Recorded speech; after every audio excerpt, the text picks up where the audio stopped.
Peux-tu imaginer, ne serait-ce qu'un instant, que ton âme a choisi ta famille avant même ta naissance? Cela peut sembler invraisemblable, surtout si tu es né dans un environnement qui t'a blessé profondément, un foyer qui ressemblait plus à un champ de bataille qu'à un refuge. Pourquoi aurais-tu été placé dans une famille où l'on te critique sans cesse, où l'amour est conditionnel ou absent? Pourquoi une telle douleur? Et si, au lieu d'une punition, cette famille représentait en réalité une mission, un terrain d'apprentissage, un déclencheur de ton éveil intérieur? Et si la toxicité que tu as connue était précisément ce qu'il fallait à ton âme pour se révéler, pour briser des chaînes anciennes et ouvrir un chemin nouveau? Peut-être n'es-tu pas ici pour vivre une vie ordinaire. Peut-être es-tu ici pour transformer la souffrance en force et pour réécrire ton héritage. Et si ta naissance dans cette famille difficile n'était pas un accident, mais un choix de ton âme? Une décision prise bien avant ton incarnation, avec une lucidité qui dépasse notre compréhension humaine. Dans cette perspective, ta famille n'a pas été imposée par hasard, mais sélectionnée avec une extrême précision, comme un décor parfait pour activer ta transformation. Cela paraît difficile à admettre, surtout lorsque la réalité familiale est faite de conflits, de blessures, d'abus ou d'indifférence. Pourtant, ce contexte dur pourrait bien être le déclencheur d'un profond processus d'éveil. Car ce que l'on appelle une famille toxique est parfois le miroir nécessaire pour révéler ce que l'on porte en soi, pour forcer une remise en question existentielle et pour initier une traversée intérieure vers la liberté. Ce choix d'âme ne signifie pas que tu mérites la souffrance. Il signifie que tu es capable d'en tirer une force, de te relever, de transmuter. Tu es venu non pour répéter les schémas, mais pour les briser. Non pour subir l'héritage, mais pour le transformer. Ce rôle, bien qu'invisible aux yeux de tous, est une mission de lumière dans la pénombre des générations. Naître dans une famille dysfonctionnelle, c'est entrer au cœur d'un laboratoire intense d'évolution. Ce n'est pas une malédiction, mais une opportunité déguisée. L'environnement chaotique devient alors le terreau où peut germer une conscience plus vaste, une capacité à aimer plus profondément, à comprendre au-delà des apparences, à voir dans la douleur une forme cachée d'enseignement. Ainsi, ton âme, en choisissant ce chaos, n'a pas choisi la facilité, mais la croissance. Elle a vu, dans ce terrain instable, un potentiel d'expansion spirituelle. Elle a accepté de descendre là où beaucoup refusent d'aller, afin de ramener avec elle une vérité plus grande, une guérison possible, non seulement pour toi, mais pour ceux qui viendront après. Le terme « famille toxique » évoque bien plus qu'un simple inconfort. Il englobe des réalités lourdes, parfois difficiles à nommer. Une famille toxique, ce n'est pas seulement une famille imparfaite. C'est un environnement où la souffrance est constante, souvent masquée sous des dynamiques relationnelles dysfonctionnelles. La toxicité peut se manifester sous différentes formes. Critique incessante, absence d'écoute ou de soutien émotionnel, abus psychologiques ou physiques, manipulation subtile ou évidente, conflits répétés qui n'aboutissent jamais à une véritable résolution. Chacune de ces expressions laisse une empreinte profonde dans l'esprit et le cœur de ceux qui les subissent. Ce qui rend ces situations si complexes, c'est que, souvent, les blessures ne sont pas reconnues. Elles sont minimisées, normalisées, voire niées. On grandit alors en pensant que ce qu'on vit est normal, sans pouvoir nommer l'oppression qu'on ressent. Cela crée une confusion intérieure, une difficulté à faire confiance à ses propres ressentis. Dans ces familles, la douleur est une présence constante. Elle ronge l'estime de soi, façonne des mécanismes de survie, pousse à se taire, à se conformer, à se diminuer. Elle impose une loyauté toxique, un sentiment de devoir envers ceux qui blessent, comme si aimer devait toujours rimer avec supporter. Reconnaître qu'on évolue dans un tel environnement demande du courage. Cela signifie sortir du déni, affronter la réalité, briser l'image idéalisée de ce que la famille devrait être. Mais c'est aussi le premier pas vers la liberté intérieure. Car on ne peut pas transformer ce qu'on refuse de voir. Nommer les choses, c'est commencer à se repositionner. Ce n'est pas accuser ou haïr, c'est mettre des mots justes sur des vécus silencieux. C'est se réapproprier sa propre histoire, non pas pour s'y enfermer, mais pour commencer à l'écrire autrement. La douleur née de l'environnement familial toxique est réelle, profonde, parfois accablante. Elle consume l'estime de soi, déstabilise les repères intérieurs, laisse derrière elle des cicatrices invisibles.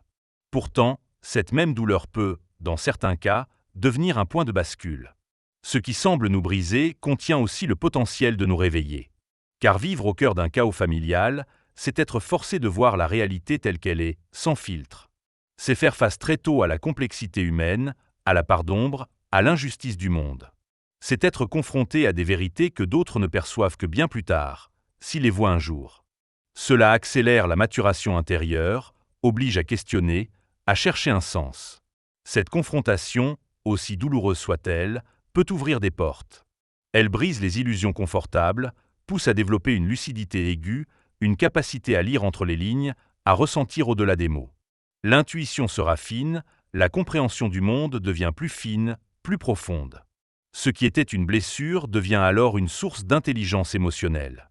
Face à la dureté, certains s'effondrent. Mais d'autres, malgré eux, se construisent une force unique.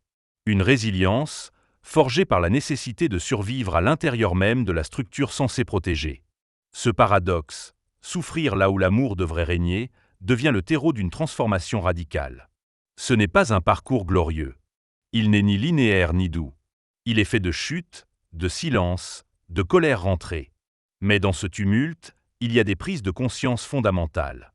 Et un jour, on se surprend à réagir autrement, à refuser de nourrir les conflits, à reconnaître ses limites, à protéger sa paix intérieure comme un trésor.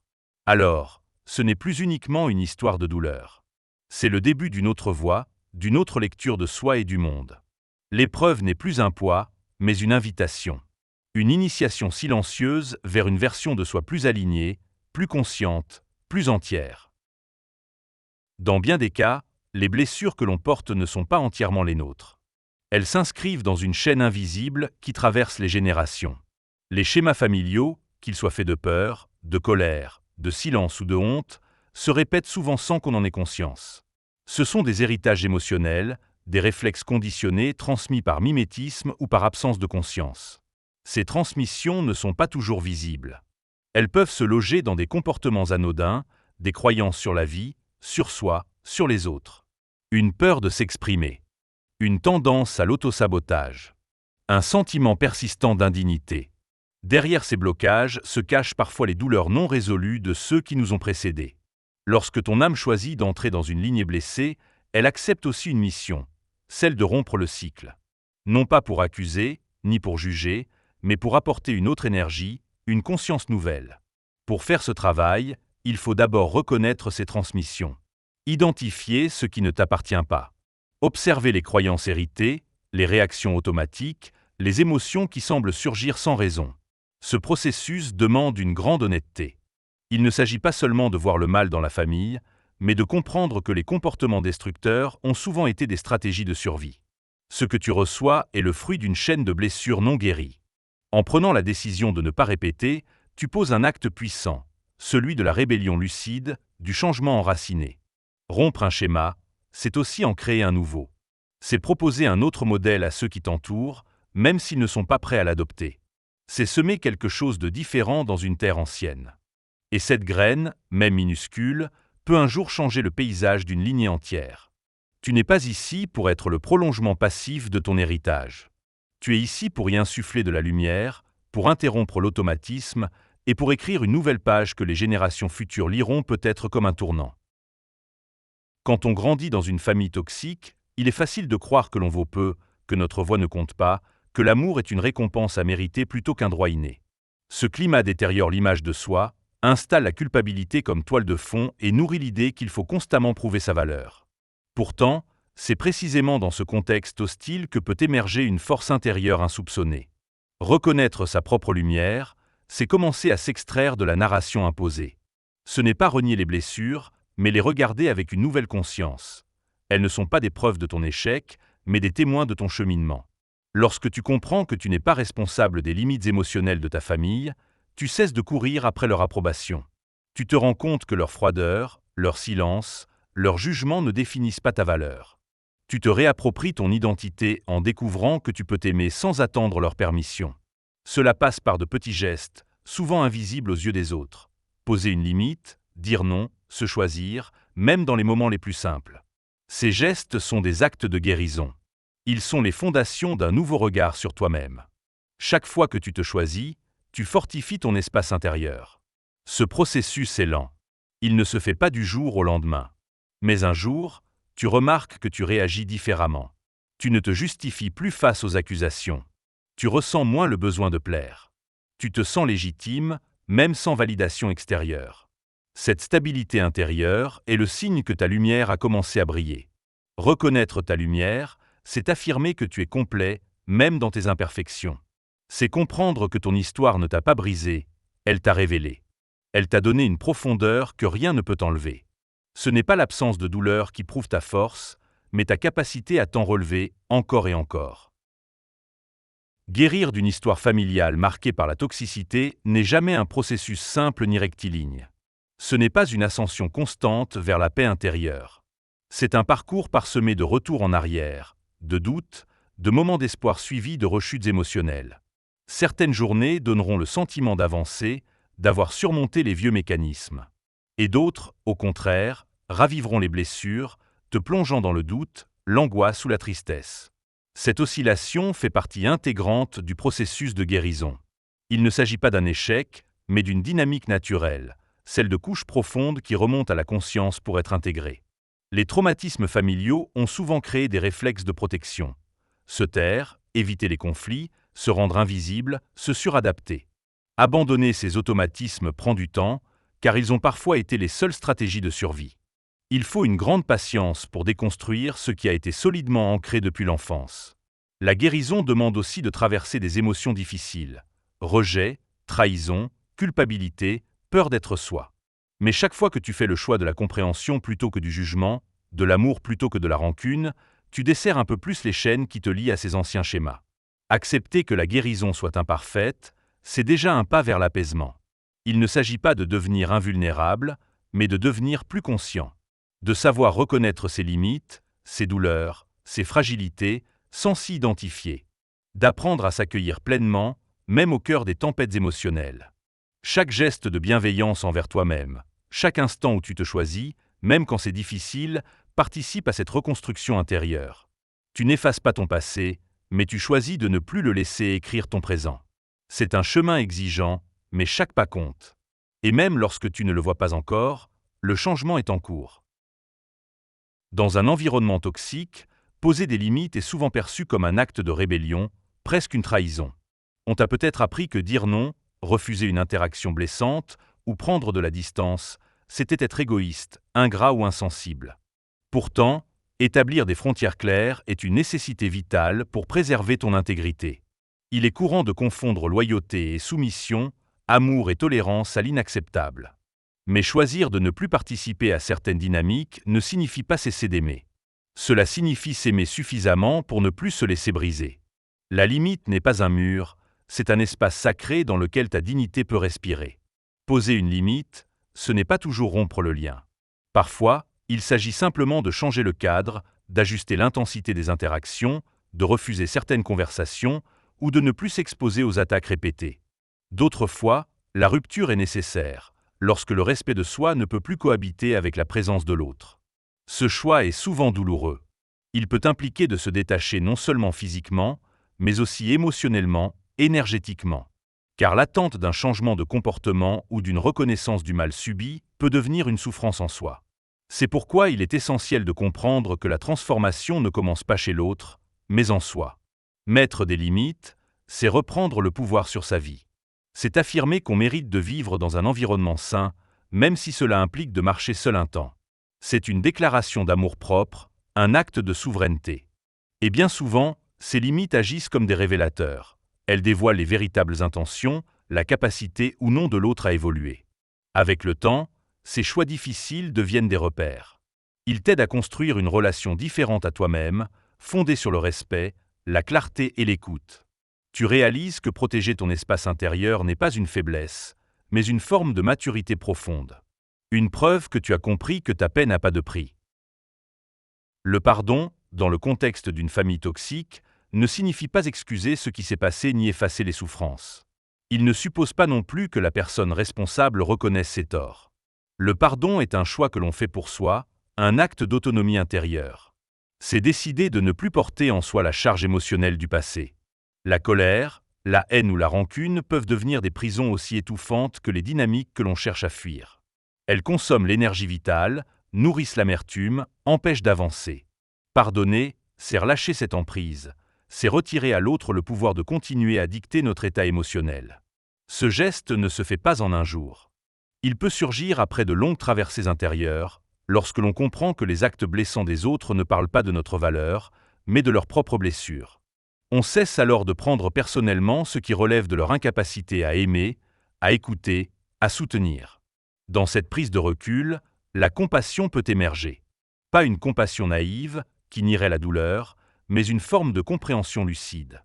Voir l'autre comme un être abîmé, incapable de donner ce qu'il n'a jamais reçu. Cela ne justifie rien, mais cela libère. La première étape de cette compassion est tournée vers soi. C'est reconnaître que l'on a fait de son mieux, même en étant brisé. C'est honorer le chemin parcouru, les efforts invisibles, les moments de résistance silencieuse.